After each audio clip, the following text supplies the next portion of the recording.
Hello, everybody. Are you ready to go? Well, here we go. Captain Donald T. Willis, 5th Special Forces, Team Alpha, reporting for duty, sir. Today, we are going to do something very special for especially you young folks, but everybody here, including me, this is also important for us. We are going on a mission together. You are my team, and I am your team leader. And here is our mission. Why are you here on planet Earth? Why did God make each one of you? And you know He did. If you don't, I do. And we're going to do this by, I'm going to tell you a story about a young boy a long time ago. And he was no bigger than some of these little ones over here. He was in grade school in a land far, far away over that way. And he was the second smartest kid in the school. Second? Well, who was the first? Oh, you ladies are going to love this one. Dolores Romanoli, a girl, was #1 smartest in the whole school. And he couldn't beat her at anything. She won all the spelling bees, all the math contests. I mean, this girl was incredible. And she was purty. So this young man, his mom and dad, his dad was a doctor. They had some money. And they decided they wanted him to go to a private school, one of the top 10 in America, so that he could go on to college and live his dream.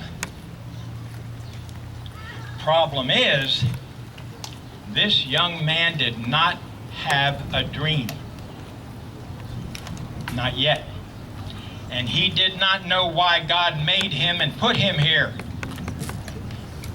So we're going to talk about what happened to him after he got a dream. That's the most important thing we're going to talk about today. You need to have a dream, and you need to get busy working on achieving it. Else, why are you here? So, this school was Lindsley Military School in Wheeling, West Virginia. It's one of the top 10 high schools in America. Still there. And you have to take tests to get in there, just like a college. And he passed all the tests because he was really smart. But all of a sudden, he's in this school with kids as smart as he is. And they had dreams. They wanted to be doctors and engineers and nurses and lawyers and all this stuff, right? He had no clue why God made him. He loved God, but he never thought about this. Well, he kicked along his first year, freshman. He kicked up a lot of dust his sophomore year and his junior year, and then it happened. He ran into Captain Judy and Captain Crawford. Captain Crawford happened to be the junior English teacher. And guess what he did? He had the audacity to give this kid the grade that he deserved. And there it is. Look at it. It's right over here. You see it? It's on that bulletin board for everybody to see. He got a big, fat, juicy F. Oh my God. You can't stay in this school. It's like a snake. You can't stay in this school if you have bad behavior or bad grades. They throw you out. You don't have a right to be there. Understand? Now he knew life was over. There's that F over there. Can't do anything about that. Well, Captain Judy and Captain Crawford knew this boy. And they said, he's not dumb. Why has he got an F? And Captain Crawford had him tested, and they found out he could not read. He made it all the way to the 11th grade in one of the top schools in America, couldn't read. So instead of throwing him out, they gave him an option. They said, you can leave, or if you go to summer school, and Dorothy will be your reading teacher, she will teach you how to read. You can stay, and you can take your senior year and repeat junior year English at the same time. Well, that's a no-brainer, right? You're going to do that unless you're out of your mind. So that's what he did. So he spent the whole summer with Dorothy learning how to read. And she took him from 250 words a minute, very low comprehension, to 1,000 words a minute at very high comprehension. And when he was a senior, he made some of the best grades in the class, because what happened was she also, think about this, think about how valuable a teacher can be. She also taught him why he was here. And she said, you've got to get a dream. You can't go on and not have a dream. So she taught him how to have a dream, and it's simple. I don't know why all these books are written about this. It's not complicated. Here's what he did. She asked him, what do you love to do? And he said, well, I love bridges. Walked across them. Every time he saw a bridge, he had to stop and look at it, see how it was made. He just loved them. And so she said, well, hey, why don't you become an engineer and design bridges? Whoa, are you kidding me? It can't be that easy. But it is. Think about it. It's just that easy. So here's what happened. He did so well his senior year, he took his college boards, the SATs, the achievement tests, scored 1,400 on them. Took his ACTs and got a 32. He got accepted at West Point, the Merchant Marine Academy, the Coast Guard Academy, Carnegie Tech, Case Western, Fenn College, West Virginia University, and West Virginia Tech to study engineering. And he did, and he graduated. And he scored a 93 on his structural design test to get his license to design bridges. And he became a bridge design engineer. Wow! Isn't that incredible?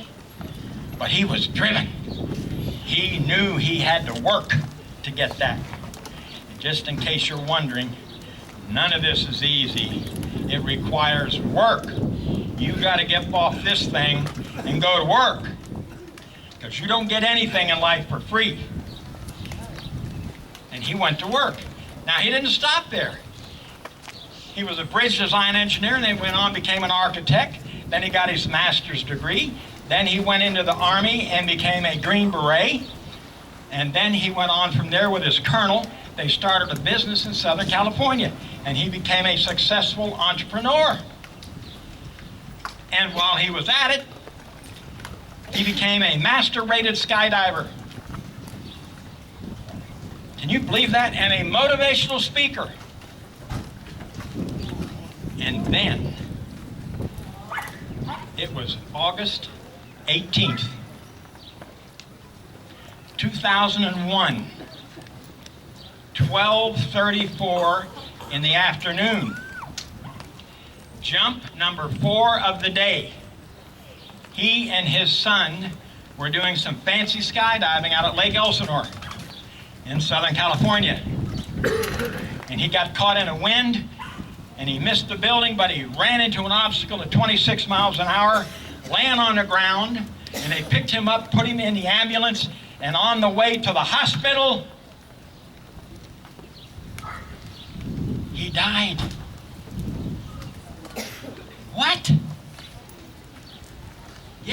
died. Deader than a doornail in that ambulance. But God was not done with him yet. So when they got to the hospital, the EMTs had revived him. And they took him into the emergency room. And they performed emergency surgery on him, saved his life, saved his leg. He was in and out of that hospital with 3 reconstructive surgeries for a whole year, and then spent 4 months learning how to walk again. Can you imagine that? You can't give up. And you can't accept excuses. And he didn't either. And then he turned around on December the 7th, 2002. He got back on that airplane, went up and did 1,769 more jumps over a period of years, for a total of 3,135 jumps.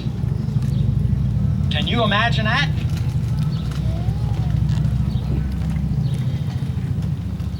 Now, here's what I say to you. That boy back there when he was little, did you get it yet? It was me. He was me. And because I refused to quit, I would not accept excuses, I went on and achieved 7 dreams. And then God gave me an 8th one. That's why I'm here today. When I moved back to Ohio after my colonel died, thank you for that. All the blessings go to God. I talk about God because I'm not ashamed of God. And I'm pretty sure every one of you here, we're country folks. We talk about God in our families, right? You betcha. God's a big deal. And he refused to let me die because he had a mission. And here's my mission now. I came back here and became a teacher, a math teacher. Got my license in math to teach, of all things, calculus. Oh, I love calculus. And other math and other courses too. But my job, and why I'm here, I'm to tutor, teach, coach, and inspire young people to get and achieve their dream. So here's what I'm saying to you today. You got to get a dream. You have to have a dream. That's why God made you. And I see the faces of some of you. And you say, oh, come on, Donald T. Skydogg, I can't do that. Oh, yeah? You gonna tell me that? Not gonna happen. And here's my challenge to every one of you and you young people over here and over here. If a man like me, too old, too slow, and too fat, can get on an airplane, go up 13,000 feet in the air, that's 2.5 miles, 44 football fields for you high school students, open the door, jump out, fly around in the sky, swoop in and land on the ground, and I don't even have real legs. What excuse are you going to give me? None. Get it done. Get it done.